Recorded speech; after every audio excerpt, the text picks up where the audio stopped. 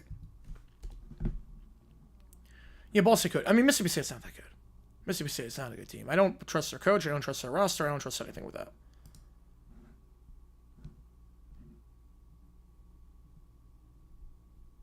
Hamster's the best fits because they don't bother you? Yep. Had a hamster growing up. All right, Frank. I've not.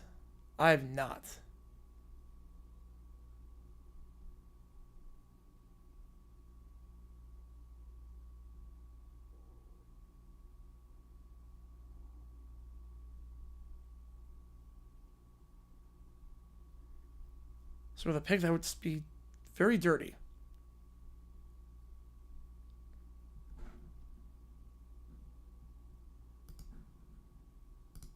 All right, if you like what you see, folks, hit that like button, subscribe. 2518. Do you have class spreads? I think so. I think they do. They did when I was growing up. Big team hacker? I don't know. I don't know, maybe Mississippi State. Grizzlies have a bright future if Ja can learn to hit jump shots consistently and stay off court trouble. Yep, absolutely. Sixers, no. Their future is terrible. Their future is awful. They've got 2 albatrosses. They've got 2 albatrosses at contract.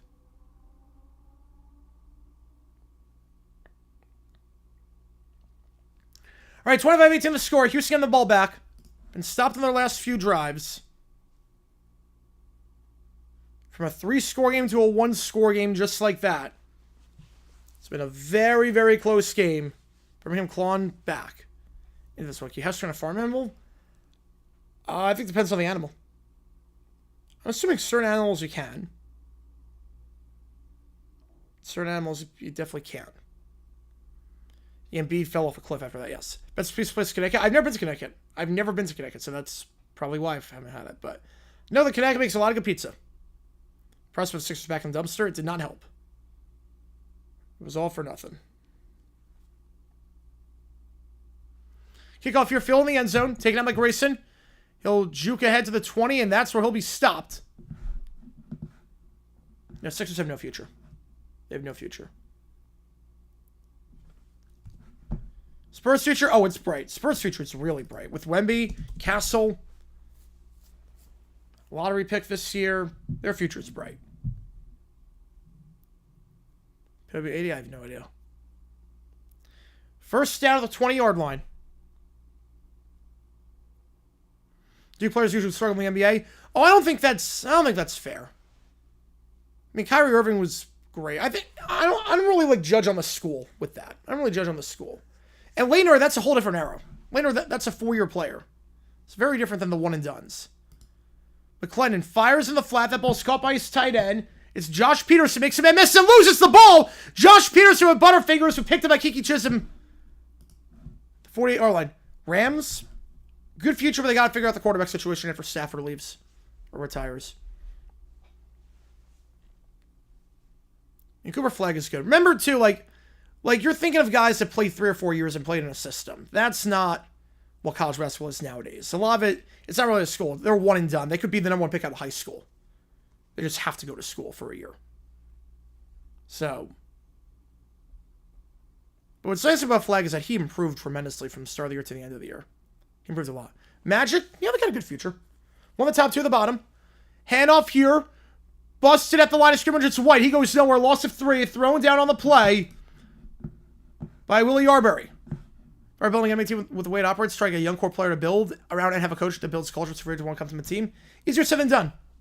I mean, I think that's what every team wants to do, but way easier said than done. Detroit, after getting another 5th pick, was like, screw it, we'll spend some money for it, roll with it. Yep. Get Tobias Harris. Actually worked out pretty well for them. Don't think a lot of people saw that one coming. Ravens, I mean, they got the quarterback for the next 8 years. They're fine. One of the top 3 at the bottom. White in the backfield.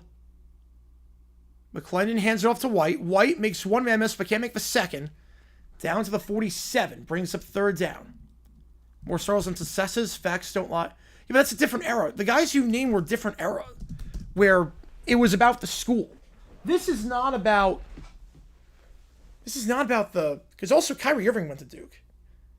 Zion can play. Zion's great when he's healthy. Like, Duke has had a lot of good players, too. Jags will be feisty this season in the hunt till the end? I hope so. I hope so. Look, we lost 11 games last year by 1 score. I don't think we're going to do that again. Hey, Dylan Harper, he's another guy that's going to go top 5. McClellan steps up. He's pressured, fires on the run to the sideline, and caught. I think, yeah, they're going to say catch. He's shy of the sticks, but it's close enough where you can consider going for this. Personally, I would. 4th and 2. More basketball kids should stay 3-4 years. That was better for fans. Allows them to develop better. And I'm not sure we can set them to stay. You know, it's not really because you have the second contract. You got the second contract earlier. You go to the second contract, and you lose a ton of money if you stay for NIL. Cubs to my line, Nuggets to my line, UFL under next game. I don't hate the under for the next game because Duggan's not that good and Memphis is not that good. We're going to review this play, meanwhile. But it's funny, a lot of the overs are starting to hit in the UFL, but I do like the under for the next team because Memphis I'm not crazy about, and St. Louis, their offense is not that good. Yeah, Elton Brown was also good. Jags at 13 and 4. How happy would I be? I would love it. I would love it. Did Keys get that second foot in bounds, or did he get a knee in bounds? It is 4th down either way, but 4th and 1, you're going to go for it. They're going to rule a catch. Am I taking plus 240? I am, yes. Plus 240, I would do it. Yes, draft stock, yeah. The problem is if you stay that long, your draft stock usually plummets. McClellan, read option, keeps himself and slides down to the 37-yard line. Gain of 5 and a first down. Jalen McClendon, a big first down there to keep this drive alive. And again, if Houston gets any points, it makes it a 2-score game. Was there a way to cut down the commercials? Yeah, unfortunately, that's never going to happen because of the TV money involved.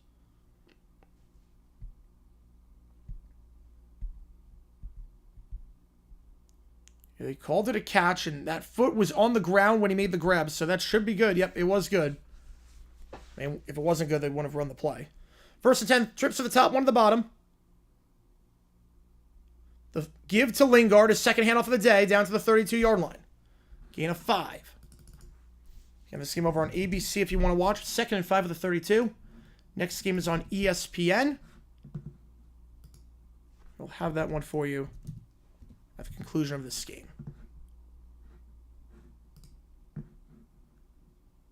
So, Silver Jack Super Bowl? I honestly don't know. Word for the kid? I get it, but he's good. Cooper Flagg is different. Cooper Flagg is good.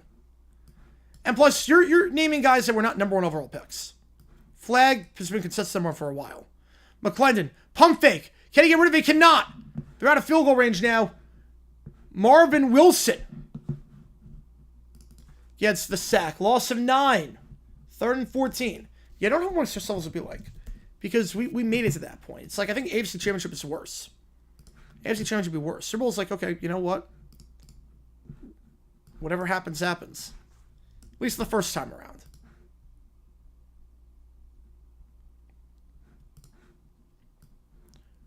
It's almost like High Point. I was more stressed for the Big South Championship than the NCAA tournament. It's like, you know what? We made it. We made it. We got the goal. Whatever happens at this point happens. 3rd down. Final play of the quarter. McClendon rolling out. Going to fire on the run. Second read incomplete. Was looking for Emmanuel Butler. I think the first read might have been more open. But now they're going to have to punt this ball away. They're not going to try the 59-yard field goal. We go to the 4th quarter.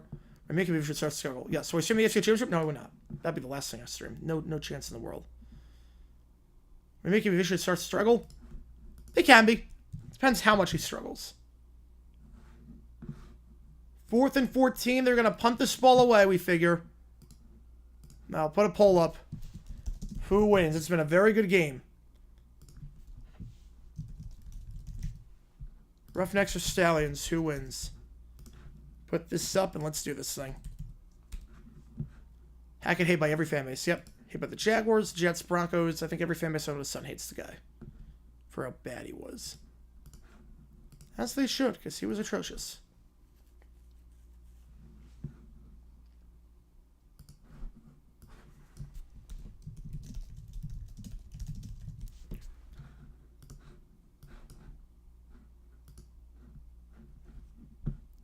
Here's the thing. When you're looking at number 1 overall picks from the NBA that went to Duke, and Flagg will go number 1.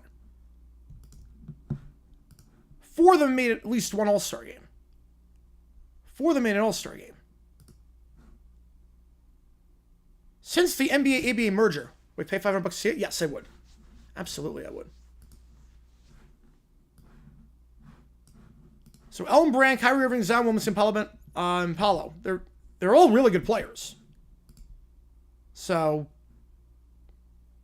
since the merger, the 4 Duke guys to go number 1 overall have been stars in the league. So yeah, Hepburn's been invited to participate in the G League Elite Camp. Nice. Hopefully he makes it. Hopefully he makes it. All right, I'm going to close the poll here. 57% around with the Roughnecks to hold on and win this one. It's close. Went from 25-6 to 25-18. Houston going to punt this ball away to start the 4th quarter. In a must-win game for the Roughnecks. If they lose this game, they drop to 2 back with 3 to play without the tiebreaker. You have to give them the Sharks don't show their teeth. Yep, I think Charlotte is a good team for that, too. Washington, a good team for that.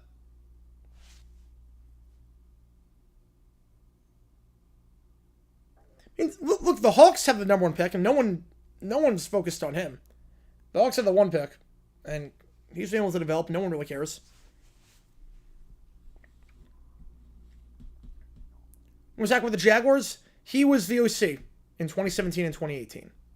He was really bad.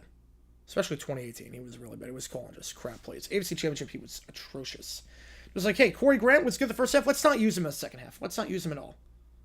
Which was a genius strategy. Definitely didn't backfire in any way. Definitely did not backfire. And we're still commercial break here. 4th quarter. We're going to start off with a punt.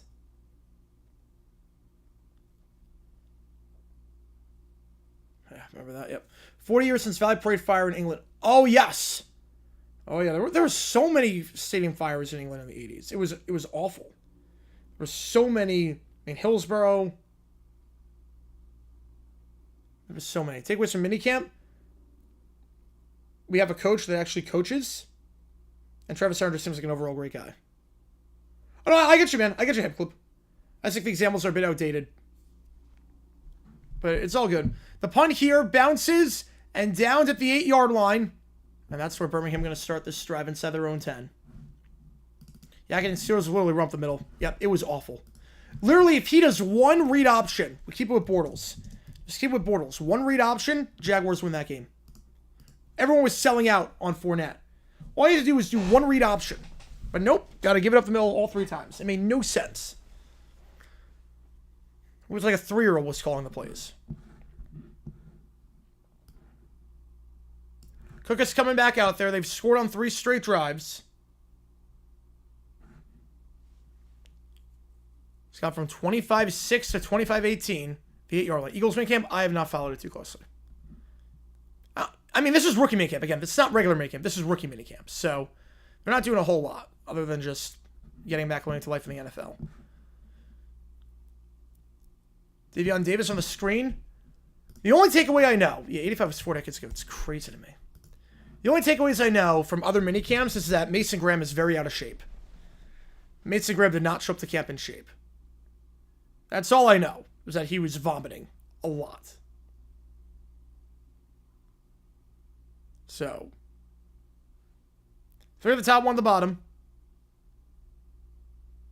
Cookus takes a snap. Gonna give it up the middle. Breaks 1 tackle, can't break the second. Marable goes down to the 13-yard line. Brought down by Jameer Jones. Brings up 3rd and 5.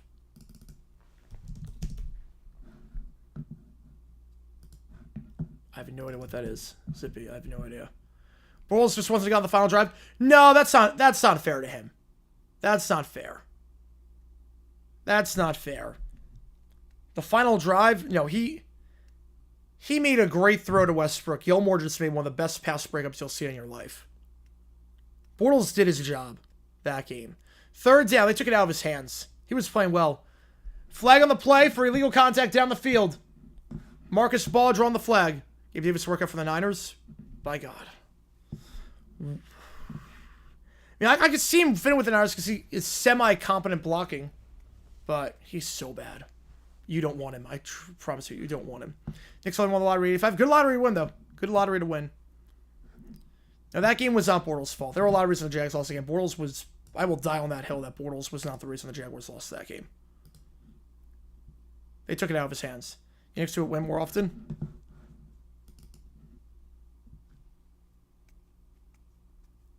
They really should do it live. Like the NHL did it. They really should do it live. First down for Birmingham. Ball to 25 after the pass interference. They got some breathing room here. First down, they give up the middle. Marable will get a gain of 6. Brought down to 31. Baseball Marathon Memorial Day. I think the D-backs play that day, so let me check. The D-backs, let me check the schedule. Because I think they play at home that day. They do, but that's at night. So it should be good. Memorial Day, we should be good. We should be able to do... 2nd and 4. Cookus drops back, fires deep shot down the field. Kane! Incomplete. Broken up. It was in his hands, but broken up on the play. Brings up 3rd and 4. Let me do a live prevention of the leaks. It would. Although they always do a good job preventing the leaks, but it comes from its side 2 after 7. Yep. Celtics or Lakers would win the lottery more often if it was rigged. Well, they're barely in the lottery as it is. But yeah, Memorial Day we should be able to do. Seahawks played 5-10 that day. Giants, Tigers, and you make the call with Reds, Royals, White Sox, Mets. That's probably the game plan for that day. 3rd and 4. 2 at the top, 2 at the bottom. Cookus fires a screen pass to Marable, makes one man miss. He'll be shy of the sticks. Decision time here, 4th and 1.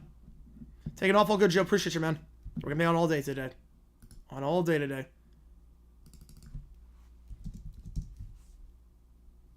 All day. No, if you're in a barn with a bison, you've lost. You've already lost. They're leaving Cookus out on the field. In 98, he was picked first. There you go. Yeah, yep. There you go. Didn't really work out that well. 4th and 1. It looks like they are going to go for it. They're short by 16 inches. Play clock winding down. They just break the huddle. They got to get this off. They're not going to get this off. They got to burn a timeout. Most sports seriously mostly relevant. We just use Occam's razor. Well, I think it depends. I mean, there is the idea. I will say, the Hornets or the Pelicans. I mean, winning the lottery, the year that the NBA owned the team and Anthony Davis was the number 1 pick, was a bit fishy. Was a little bit fishy. They come this doing the JG9 Summer Baseball. Yep. Oh, yeah. We're going to be the number 1 place to watch baseball games. If we're not already. These streams are doing well, too. Really appreciate you guys tuning in. 4th and 1. We're going to have to call timeout. So they're going to go for it. You want to call timeout and then punt the ball. That would be a waste of a timeout, especially at this stage in the contest.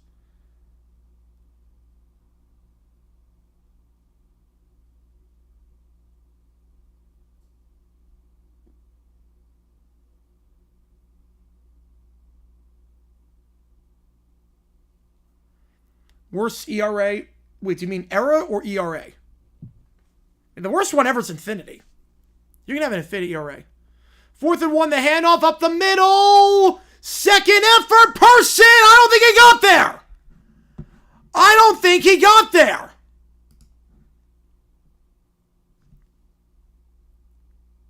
I'm not sure he got there. Let's check. They're giving it to him, but they'll review this. Well, franchise still exists today. I mean, it still exists. It just they changed the name because the Hornets are a better name than the Bobcats. Has more relevance in Charlotte. Did Person ever get across? Again, it's unofficial, but got to get to the 35. I'm not sure he did. Right, yeah, Donaghy was obviously that one's a real one. They're giving it to him.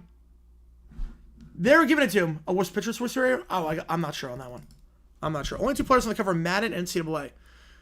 Caught. Sternberger down to the 40-yard line. First down. They get 25 yards. And they're in business. I would probably Shoot the kangaroo off. NCAA and Madden. Ooh. Just guessing on this one. I'm guessing on this one Vince Young and I don't know the college covers that well. I don't know the college covers.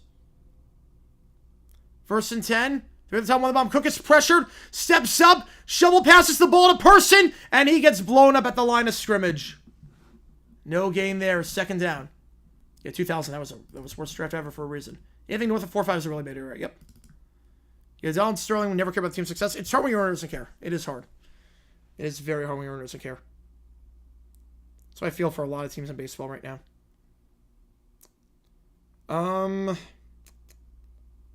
Man.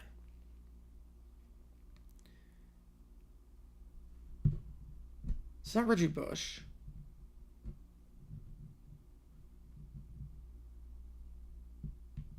Second and 10, play action. I'm going to say McNabb. I don't know. Holding on the play. Or Vic. Could be Vic. No, I'm going to go Vic. I'm going to go Vic on that one. High point franchise 26? Yes. Yes. I would call the cops and tell you to get out. Just coming back for holding. 2nd and 20. Back it up. Back into their own territory. Shaw Alexander left for Joe. Oh, wow. Would not have gotten that. Really, Vincent was ever on the cover of college football. I'm surprised by that.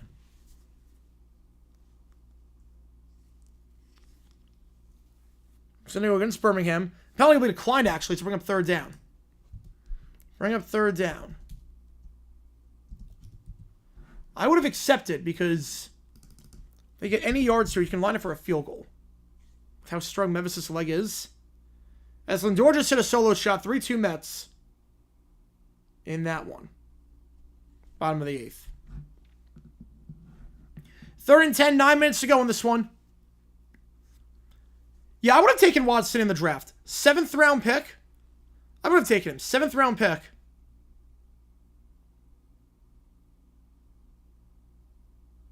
For 464 pounds. He's offside. 3rd and 5 now. That's a fumble, but it's not going to matter. He's offside. If Frank showed up, well, I'll let Frank do whatever he wants. He enhances stuff. But Cookus is down in pain. We're going to have another quarterback injury. Cookus is down in pain. He's getting up. No, he's not. Oh, crap. Oh, crap. Birmingham's voodoo continues. Alex is out. Corral is out. Peasley's out. Cookus is not getting up. Jamar Smith is the backup. He'll be the 5th quarterback.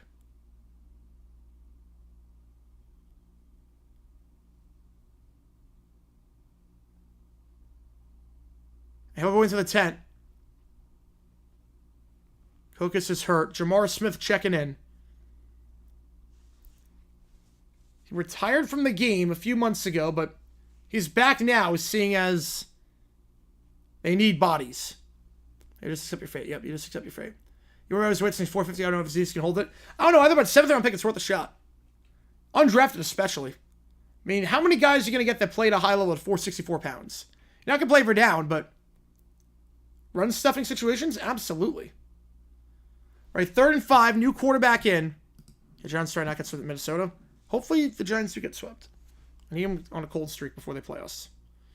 3 at the top, 2 at the bottom. Smith, out route, broken up, incomplete. Was looking for Davis and broken up on the play by Amani Marsh.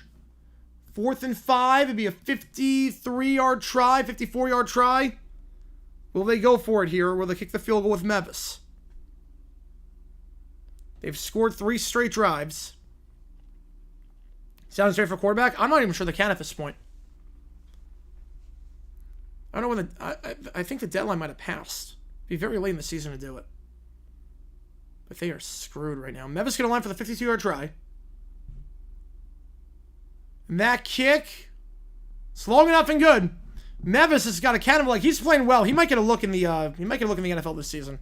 Him and Blankenship have been very impressive kicking. And they've got the legs. Kick is good. 25-21. Oh yeah, he can definitely be that guy. Like good situational player. Good situational player for sure. Yeah, we're going to be live for the Showboats game in 30 minutes' time. 8 minutes to go, 25-21. Roughnecks in front. They've led wire to wire. What was a 3-score game is now down to just 4 points.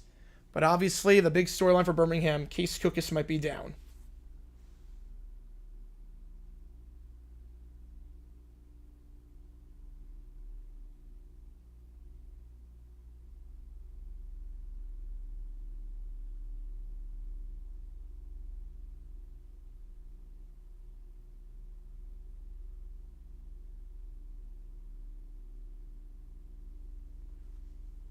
That delivered to a customer, old friend of mine. Oh, that's awesome. He just got a citizenship. Good for him, man. Good for him. Back for a game? No, because Milrow was not that good in college. I mean, Milrow is overrated. Cardinals from the Central? I think the Cubs from the Central. The Cardinals are not playing poorly. You know, the Cards are going to be, they're hovering. They're hovering around there. I think the Cubs will in the Central, but Cardinals are very quietly putting together a halfway decent season.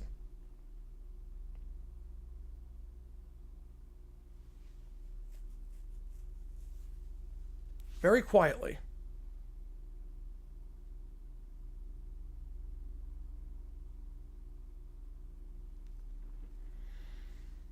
If you like what you see, folks, hit that like button, subscribe. It really helps out on the channel. We're trying to grow this community of football lovers even more.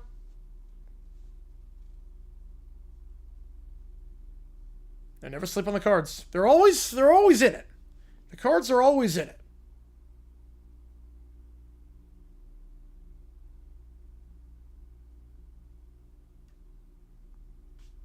Sounds have to sign on draft free agents emergency quarterback. Yep. They're gonna have to sign someone. Unless Cookus gets back out there, they're gonna have to figure out someone.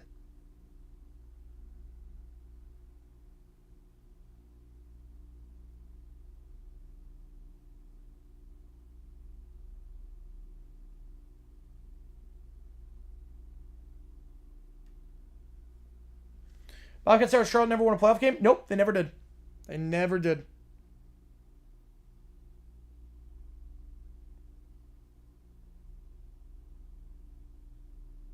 Never did.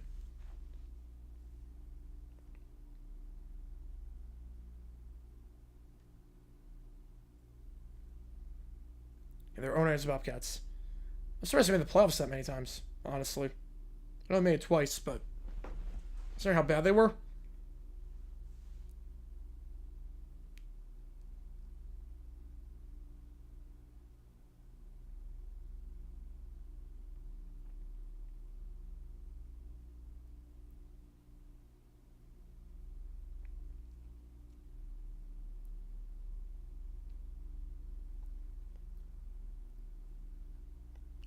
I love seeing good things happen to good people. Yep, me too. You and me both. Jordan says for Super Bowl. They've gotten worse. The original ones are the best. The original one with the original woman was great, and everything else has not been great. Kickoff field at the goal line. Here we go. Taken out to the 15, to the 20. Bouncing outside. Keys to the 24-yard line. And that's where the Roughnecks are going to start this drive. So happy to see the announcer go full time. Say Islam will take us away in Amazing Community. Yes, we do. We absolutely do, and I love it. Would I play on PS1? Absolutely, I would. That was a good console. That was a really good console. Problem was the screen size. That's really the only problem. But PS1 games, I mean, I still play PS1 games growing up. The Game of Life was a fun game, too. Good adaptation. Mets are leading 6-2. Nimmo with a 2-run shot. The Mets are going to win this game. Three at the top, one at the bottom. McClendon. Middle of the field, open, caught at the 43-yard line. Gain of 18. And a first down. It's Lawrence Keys. In about 20 and a first down with 7.5 to go. Michael Jordan, excellent player, terrible businessman. Yep. Absolutely. When it comes to basketball operations, he was not good. One of the worst of all time. It really is crazy how the Hornets have just been awful ever since coming back into the league. To the top of the screen, I don't think anyone moved. Busted play. They were all in different snap counts. The wide receivers didn't get off the ball. Half the line didn't get off the ball. McClendon loses 2 on the read option. Carlos Davis on the stop brings up 2nd and 12. Again, winner of this game gets 2nd place in the conference as things stand. Birmingham wins, all but wrap up a playoff spot. Houston wins. They've got 2nd place with the tiebreakers right now.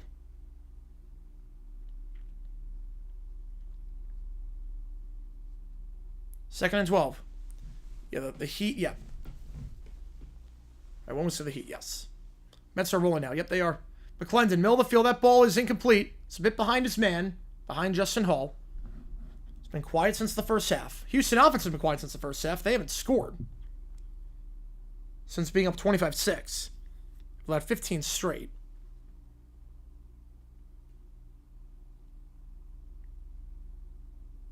Third and 12, 6 minutes to go in this one.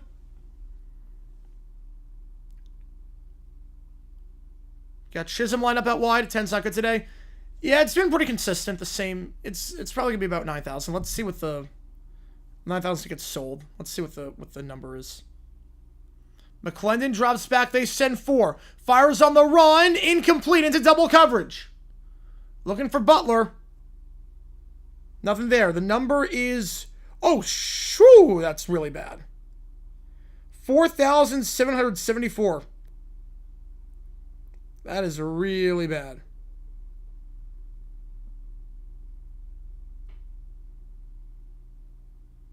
That is really bad. I would have thought tickets sold would make it a bit higher. It does. I was going to say it looks like about 5,000. But tickets sold, usually they inflate a little bit. Yeah, that's really bad. 4th and 12. Yeah, they did, Sippy. They did. I'll punt this away, including the players in the ESPN crew. Well, I believe this number. I believe 4,774. I believe that. Man, attendance is not good for the USFL market, besides Michigan. Why does it answer for a touchback? The most of it, yeah. Same thing with DC last year. So I can't imagine what Memphis attendance is going to be like. This is Birmingham. Oh, boy.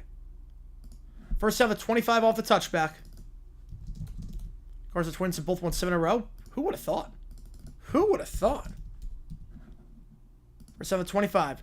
The last 5 winners' worst loss season. Like, objectively their worst loss, or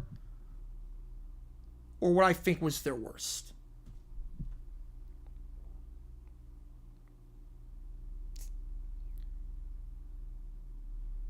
Like, I don't think it was by score, but the Chiefs losing to the Raiders was pretty bad. 2 years ago. Eagles' worst loss last year. The Falcons game was just a bad way to lose. Yeah, exactly, Michael. Exactly. Oh, my opinion. Okay, my opinion.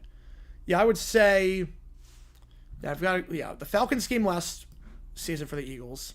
Year before that for the Chiefs, it was definitely the game against the Raiders on Christmas. 2022, the Colts game, that was Chris Jones was just stupid at times in that one.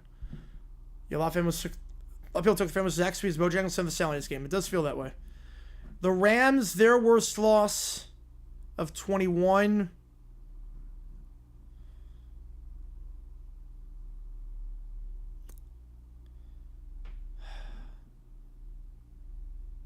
Yeah, that Cardinals game. I remember the Cardinals game. They just laid an egg in that one. And Tampa, I had to be the... That was a Sunday night game, right? They played on Sunday night and just looked atrocious against the Saints. Yeah. So that one. Yeah. Yeah, Mets are going to win. Mets should win. 25-21, about 5 minutes to go in regulation.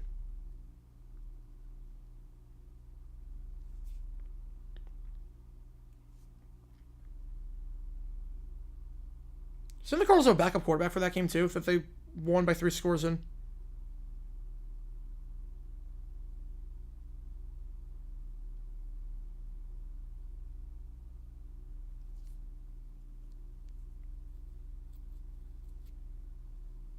Banner Penn State. Right now, I'm taking Penn State.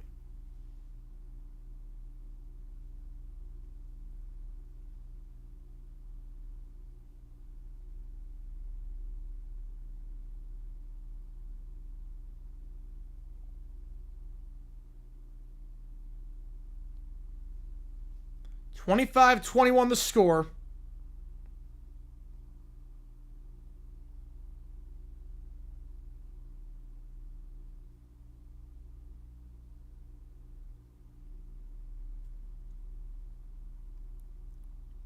Best get Robert. That'd be interesting. That would be interesting. He's got potential.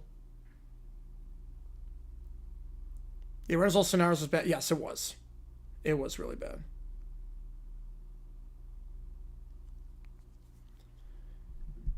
Right, can the Stallions take the lead for the first time today? They got 75 yards to do it.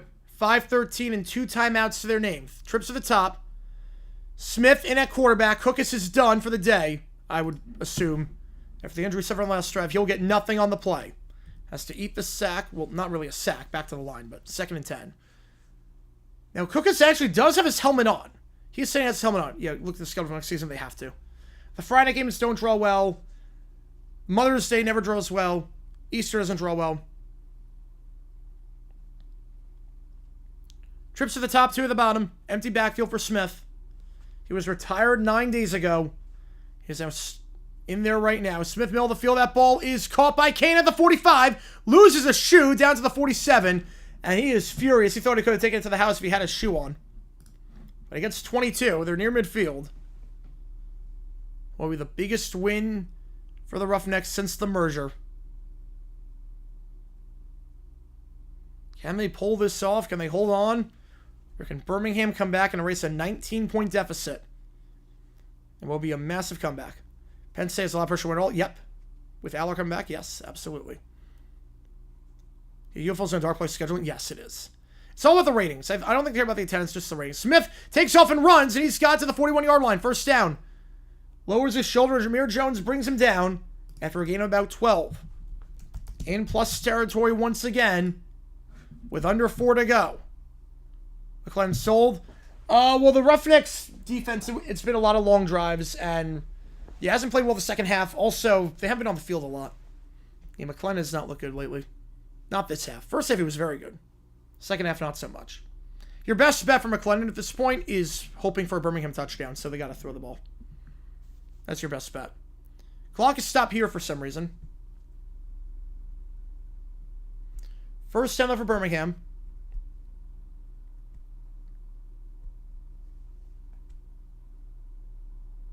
Appreciate all you guys being here for the stream. Like and subscribe if you've not done so already. Helps us out a ton on here as we try to grow this community even more. Appreciate all you guys being here. Again, any donation counts to make the call. Right now, Red Sox Tigers is the game that we are looking to call. That can change. The Twins Orioles or White Sox Reds. You got until tomorrow. We got until the end of the day, I should say, to vote on that. You make the call. Actually, I might go until tomorrow on that one. Actually, I might go until tomorrow. I'll let you know. Because we're not doing make the call for Wednesday. I changed that because of the schedule release. So, I don't know if I'm going to be... I don't know when it's going to be. But, well, the next few make the calls for me. So, I might just keep it going. 2 at the top, 3 at the bottom. Smith fires in the flats behind his man. Marable can't make the grab. 2nd and 10. Would have gave about 2, but they're not on the same page there. What's behind him? Well, lower conferences get more respect from the selection committee even after they beat bigger conferences in sports. I think part of the reason why it's a conundrum, it's a problem. So they always say schedule good teams in non-conference play. The strength of schedule is not good for a lot of these teams. So why don't they schedule good teams? The reason why is because no power conference team wants to schedule a team in a lower conference that's that good, because if they're that good, they could win. It would look like a bad loss. So it's an interesting paradox. Smith, middle of the field, that ball is caught by Stallions. Sternberger makes a mess. 25. Sternberger 20, 15. Sternberger out of bounds at the 9-yard line. Markel Roby throws him out, but it's a gain of about 31. Rule switching is worse than the Rockies. Yep, that is why if you got a window, you got to go for it. You can't sit on a window. You build up the farm, but it doesn't mean anything if you don't do anything with it. Right, Panthers might not play. Yes, because Fourfield could be taken. Fourfield might be taken, which would be a bummer because the Panthers get great attendance. They have great crowds there in Michigan.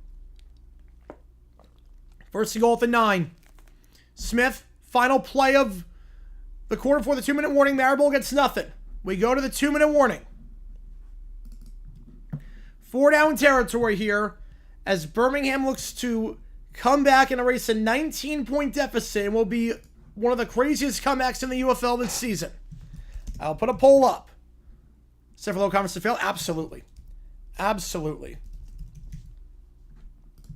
So I'll put it this way. Who wants to play High Point this year? Who would want to play a team like High Point in non-conference play this season?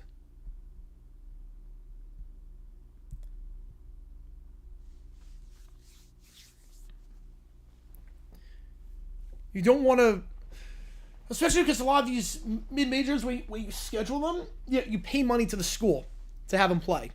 So Duke is saying, okay, we're going to pay $800,000 to you so you come to Cameron and play us. If you're going to do that, you're going to do that for a guaranteed win. You're not doing that for a game that you might lose. What's the old Richfield Coliseum? Really? Did not know that.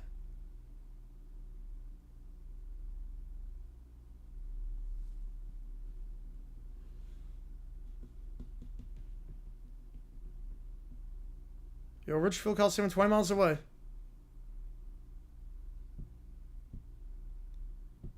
All right, 2nd and goal. Smith, empty backfield, regular clock rules apply. Actually, it's not 2-minute warning. Houston called the timeout. So 2:09 to go. Smith, pressured, fires, out route, caught, Davis down to the 1. And that should take us to the 2-minute warning. Unless Houston called a timeout, which would make no sense. Be glad High Point plays Louisville. I would love that. I want High Point to play a lot of good games. I want High Point to play a lot of non-conference opponents that are high quality. That's the only way I have a chance at making it to the NCAA tournament if it's not winning the Big South tournament. I would love to play a tough schedule.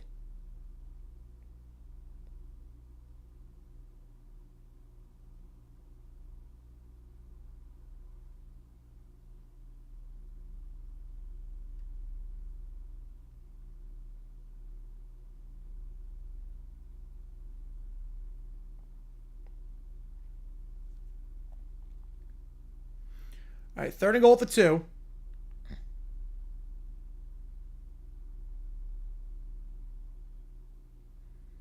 If you like what you see, folks, hit that like button, subscribe, post the channel a ton.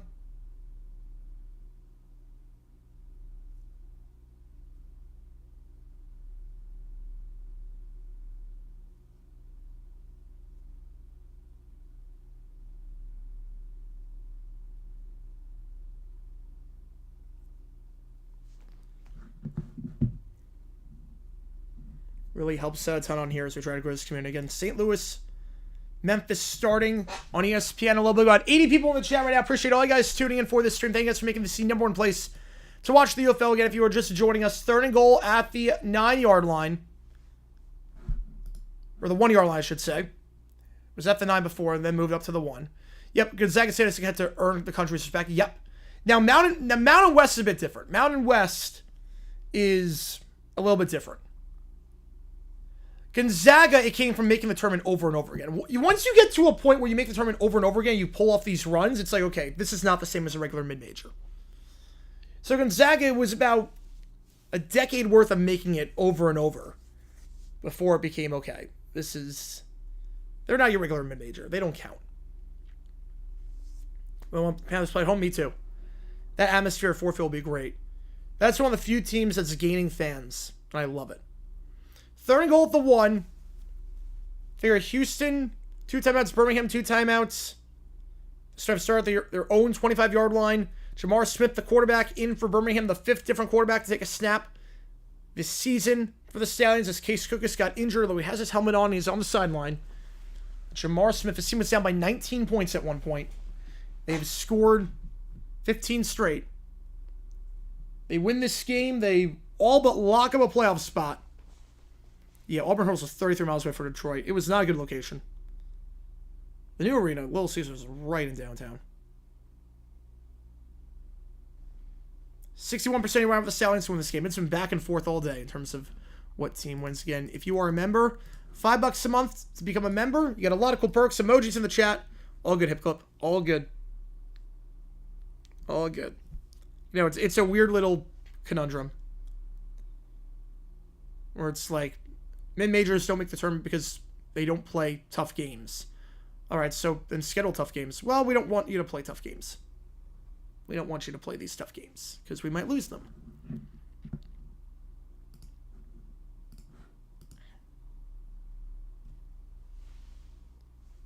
Where am I from? I live in Phoenix. I'm originally from New York. But I live in Phoenix. Bye weeks 4 through 7. I think you don't want to extend the season. I don't think extending the season would be the smartest thing because that's more money you have to pay the players. And I don't think that'd be great. Auburn or Stallions? Probably take the Stallions. 2 at the top, 2 at the bottom. Davis in motion. 3rd and goal. Smith rolling out. They eliminate half the field, and he's going to run in for the end zone. Touchdown. Yes, 10 minutes to get in there. Jamar Smith, and for the first time today, the Stallions have the lead. 27-25. What a comeback from 19 down. They're going to go for 1. They eliminate half the field, a design rollout, and Smith takes himself. He was retired as of 9 days ago, and now he might have just saved Birmingham's season. They will go for 1. From the 2-yard line.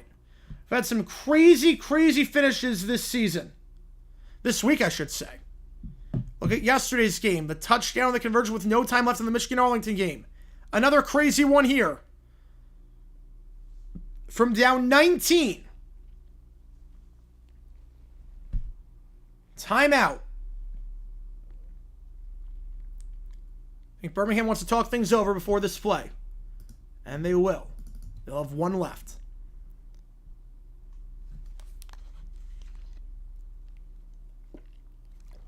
Negative trade value. I'm guessing it's Embiid and George. I'm guessing it's those 2. Be shocked if it's not. I mean, George is definitely. Paul George is definitely.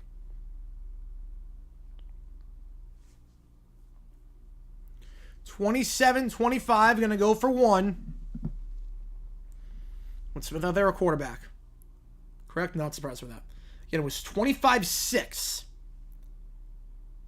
With 3 seconds left in the first half.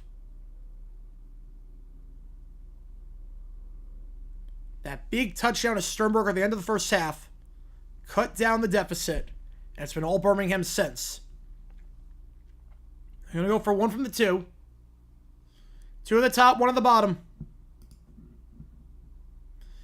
Takes the snap. Smith keeps himself on the read option. He is short. Did not roll over the defender into the end zone. Xavier Benson on the stop. Some extracurriculars after the play.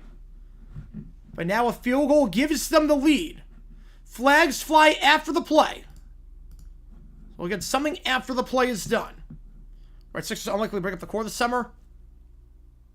Embiid, George, and Maxey continue to work together, which would be, oof. Keep Maxey, obviously, but oof. The others, you gotta dump them. Just start over.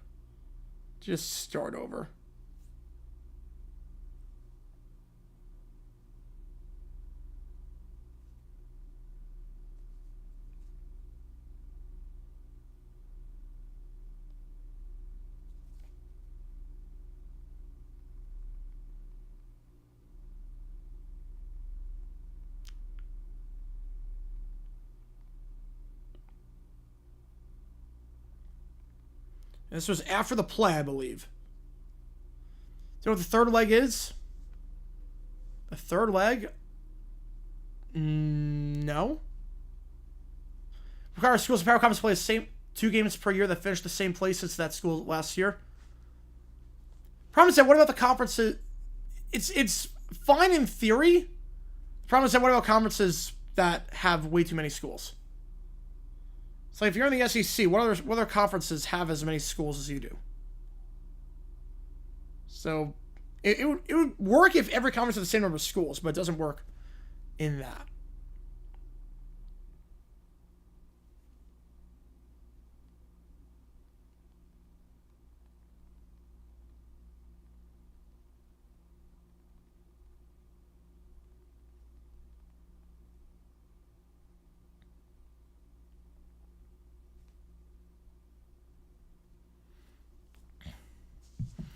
Stallions 27-25, their first lead of the contest.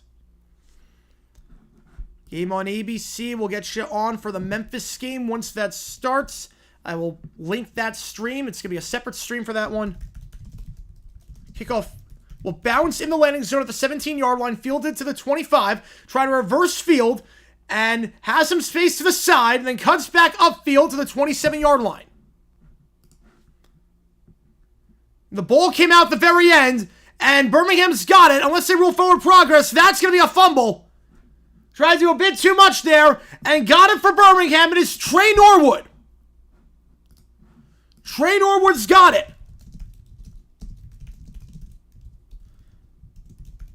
So McLennan's not even going to get a chance here. So he lost the ball. That's a clean punch. No forward progress there. That's a clean punch. Norwood able to fall on it. The great punch there. It looked like Mario Goodrich. Number 16 on the punch out there, the peanut punch.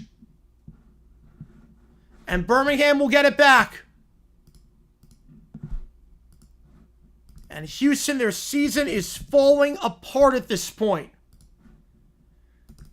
They were going up 19. They looked like they were in prime position to win this game and get into the playoffs if the season ended today. Instead, Birmingham at the 2-yard line. It's not over yet. There's a finite end to the drive. They give to the side. Person in the end zone. Touchdown. 33-25. But again, still a one-score game. So it's bad for Houston, but it's not over. You figure Birmingham should go for 2 here. Try making a 2-score game. You make it 2 scores, it's pretty much over. But 8 points is doable in this league. Especially with this much time left. Back-to-back touchdowns. The Stallions went from down 19 to covering the spread. I don't know, maybe we'll have that one on their notes. But they're going to do the conversion now. If their person gets touched, they're going to go for 1. Try to make it a 3. Make Houston need to get a 3. So it's say a 1-score game. Birmingham has the same good size crowd. Yes. But the crowd itself, it's not big today. Smith on the read option after faking it to Williams. Unsuccessful. 8-point game. So Houston going to get back down by 8. Oh, so just do it with ACC, SC, and Big Ten? Okay, that makes sense. I could see that. Watching Mountain West Football Championship last night. They were saying if San Diego State didn't win the tourney, they might not make it.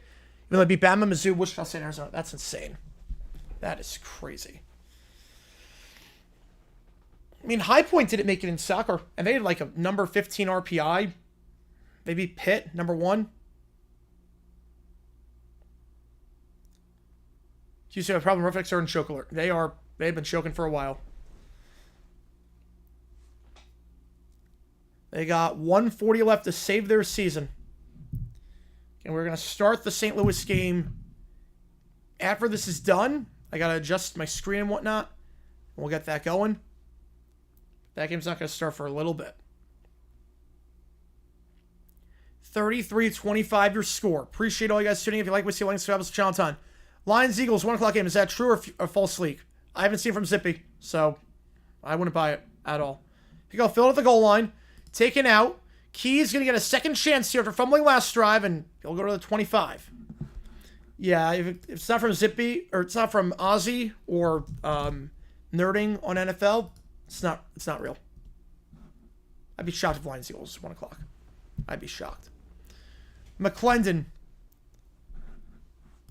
terms of passing yards, he's got 186. He's got 186 yards today. Hasn't done a lot the second half, though. They lose this game. They got 2 against Michigan and then DC. Sandwich in between. It'll be very hard to make the playoffs.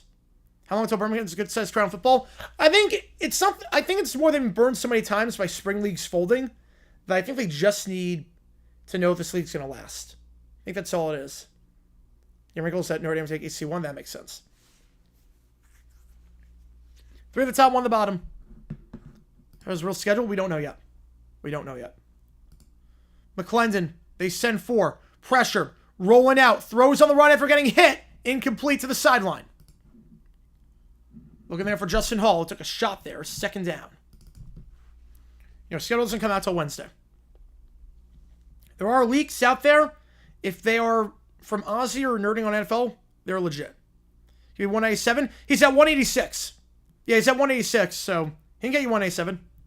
1 first down, he gets it. Sounds remaining schedule, St. Louis, Michigan, Memphis. So that should be a free win against Memphis. But then again, they did lose to Memphis last amount of overtime for somehow. And obviously the quarterback situation is going to change a lot with this. 2nd and 10, McClendon. Drops back, he's sacked. Loss of 10, brought down the play by Carlos Davis. 3rd and 20.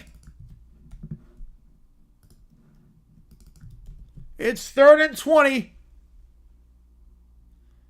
Davis with the spin move blows by Noah Tagi with ease, the right guard, and no answers on the spin move. We call him the spin cycle. Davis has been an anchor for Birmingham for so many years now. 3rd down, and Houston will burn a timeout. They'll have 1 left. It means this will be the ball game if they don't get a first down these next 2 plays.